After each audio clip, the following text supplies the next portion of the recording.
The Toronto Star is a Canadian broadsheet daily newspaper. In 2011, it was Canada's highest circulation newspaper, although also the one with the second largest decline in readership between 2007 and 2011 among Canada's top 25 newspapers. It is owned by Toronto Star Newspapers Ltd, a division of Star Media Group, a subsidiary of Torstar Corporation. History: The Star was created in 1892 by striking afternoon newsprinters and writers, led by future Mayor of Toronto and social reformer Horatio Clarence Hocken, who became the newspaper's founder, along with another future mayor, Jimmy Simpson. The paper did poorly in its first few years. It prospered under Joseph Holy Joe Atkinson, editor from 1899 until his death in 1948. Atkinson had a social conscience.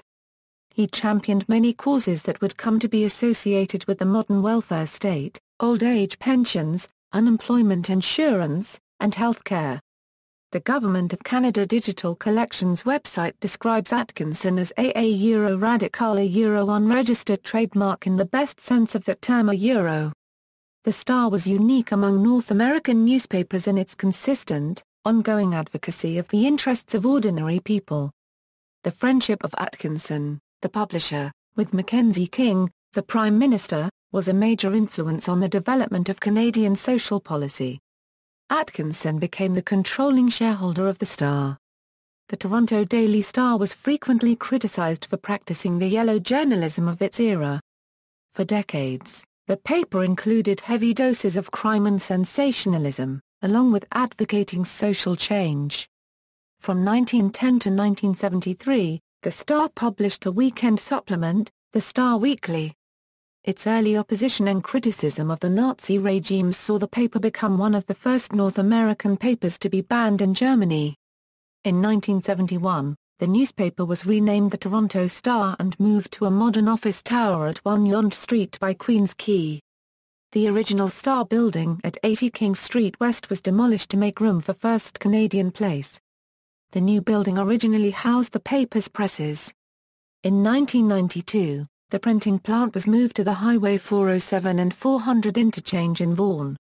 In September 2002, the logo was changed, and the was dropped from the papers. During the 2003 blackout, the Star printed the paper at a press in Welland, Ontario. Until the mid-2000s, the front page of the Toronto Star had no advertising. On May 28, 2007, the Star unveiled a redesigned paper that features larger type, narrower pages, fewer and shorter articles, renamed sections, more prominence to local news, and less so to international news, columnists, and opinion pieces. However, on January 1, 2009, the Star reverted to its previous format. Star PM, a free newspaper in PDF format that could be downloaded from the newspaper's website each weekday afternoon, was discontinued in October 2007, 13 months after its launch. Paywall. In October 2012, the Star announced its intention to implement a paywall on its website, star.com, which was made effective on August 13, 2013. Readers with daily home delivery had free access to all its digital content. Those without a digital subscription can view up to 10 articles a month.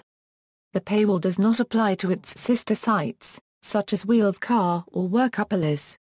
However, during late 2013, the Star announced that it would end its paywall, which it did on April 1, 2015, amid its lack of digital subscriptions. Star Touch Tablet App. On September 15, 2015, the Toronto Star released the Star Touch Tablet app, which is a free interactive news app with interactive advertisements. At first, it is only available for the iPad, though it would be later introduced for Android tablets for fall 2015. Based on a similar app for Montreal-based La Presse released in 2013, Star Touch is the first such app for any English-language news organization, quality-wise. Atkinson Principles. Shortly before his death in 1948, Joseph Atkinson transferred ownership of the paper to a charitable organization given the mandate of continuing the paper's liberal tradition. In 1949, the province of Ontario passed a law barring charitable organizations from owning large parts of profit-making businesses that effectively required the Star to be sold. The 5 trustees of the charitable organization circumvented the law by buying the paper themselves and swearing before the Supreme Court of Ontario to continue the Atkinson principles. A strong, united and independent Canada, social justice, individual and civil liberties, community and civic engagement, the rights of working people, the necessary role of government. Descendants of the original owners, known as the 5 families, still control the voting shares of Torstar, and the Atkinson principles continue to guide the paper to this day. In February 2006, Star media columnist Antonia Zerbaizeros wrote on her blog, editorial position, its precise position in the political spectrum especially in relation to one of its principal competitors, the Globe and Mail is at times disputed, but the Star is generally considered to be the most liberal of Canada's major papers. Long a voice of Canadian nationalism, the paper opposed free trade with the United States in the 1980s and has recently expressed concern about U.S. takeovers of Canadian firms. Editorial positions have taken a more moderate stance after the rise of the Toronto Sun, often to the surprise of habitual readers. The Star was an early opponent of the Iraq War and sharply criticized most policies of George W. Bush, but supported Canadian participation in U.S. continental missile defense. Editorials have denounced political correctness at Canadian universities, opposed proportional representation, and yet called for more restrictive copyright laws. In the early 2000s, the newspaper has promoted a New Deal for cities. The paper usually endorses the Liberal Party federally. The Star was the only major daily to do so in the 2006 and the 2008 federal elections, while many of the other major papers endorsed the Conservatives. The Star endorsed the Social Democratic New Democratic Party leader Ed Broadbent in 1979, and it has been over 40 years since it last endorsed the Progressive Conservative Party under leader Robert Stanfield in 1972. The paper endorsed the Progressive Conservative Party of Ontario in some of the provincial elections from the 1940s to the 1980s, and endorsed strategic voting to try to defeat Mike Harris in 1999, which they failed to do. Though Toronto mayoral elections are non-partisan, during the 2010 mayoral election, it endorsed George Smith-Erman, who before the election was a provincial cabinet member of McGuinty's Liberal government. In the 2014 mayoral election, as with all the other major Toronto-based daily newspapers, it endorsed John Tory, who would later win the election. The Toronto Star endorsed the NDP for the 2011 federal election, stating that its platform puts people first, and that Jack Layton has won the trust of many voters. To avoid vote splitting that could inadvertently help the Conservatives under Stephen Harper, which it saw as the worst outcome for the country, the paper also recommended Canadians vote strategically by voting for the progressive candidate best placed to win in certain ridings. Features. The Star is one of only 2 Canadian newspapers that employs a public editor, and was the first to do so. Its newsroom policy and journalistic standards guide is also published online. Other notable features include, a community editorial board, whose members write opinion articles that sometimes criticize the paper, an annual competition honoring Toronto's best employers, an in-depth world news section called World Weekly on Saturdays, with a column by Tony Berman, optional supplements on Friday, Saturday, and Sunday. The Star states that it favors an inclusive, Big Tent approach, not wishing to attract one group of readers at the expense of others. It publishes special sections for Chinese New Year and Gay Pride Week, along with regular features on real estate, individual neighborhoods, shopping, cooking, dining, alcoholic beverages, automobiles, and travel destinations. Since the mid-2010s, the sports and business sections are consolidated on some days and eventually, all weekdays. Competitive position. The advent of the National Post in 1998 shook up the Toronto newspaper market. In the upheaval that followed, editorial spending increased and there was much hiring and firing of editors and publishers. Toronto newspapers have yet to undergo the large-scale layoffs that have occurred at most other newspapers in Canada and the United States. The Toronto Star has been profitable in most recent years, the residual strength of the Star is its commanding circulation lead in Ontario. The paper remains a must-buy for most advertisers. Some competing papers consistently lose money, are only marginally profitable, or do not break out earnings in a way that makes comparison possible.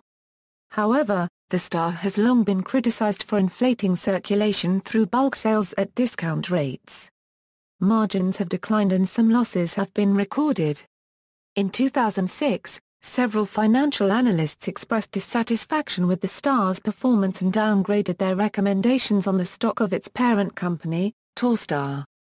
In October 2006, the publisher and editor-in-chief of the Star were replaced amid reports of boardroom battles about the direction of the company. A redesigned paper launched in May 2007. It featured 17% less space for editorial content and a greater emphasis on local coverage. However, the paper reverted to its pre-May 2007 design on January 1, 2009. Publishers: Joseph E. Atkinson, Joseph S. Atkinson, Belland Honderick, David A. Jolly, John Honderick, Michael Goldblum, Jagoda Pike, Donald Babcock, John Cruikshank. Notable journalists and columnists. Notable cartoonists. Tsingtao. In 1998, the Toronto Star purchased a majority stake in Tsingtao's Canadian newspaper, which it jointly owns with Tsingtao News Corporation. Tsingtao encountered controversy in April 2008 after media watchers discovered the paper had altered a translated Toronto Star article about the 2008 Beijing Summer Olympic Games protests to adhere to Chinese government's official line. Tsingtao's then-editor Wilson Chan was fired over this. In popular culture, Joe Shuster, one of the two creators of DC Comics superhero Superman, worked for the Star as a paper boy in the 1920s. Shuster named Clark Kent's paper the Daily Star in honor of the Toronto Daily Star. The name of Kent's paper was later changed to the Daily Planet. See also: Old Toronto Star Building, 1 Yonge Street to current office space of the paper, Star Media Group, Metroland Media Group a largest division of company, Torstar a parent company to the Toronto Star, Grant v. Torstar Corporation, list of newspapers in Canada, timeline of Rob Ford video scandal. References. Further reading. External links, official website, official mobile site, the Toronto Star at YouTube, Atkinson biography, Government of Canada website, history of the Toronto Star, the Atkinson Principles, Star Weekly and the Canadian Encyclopedia.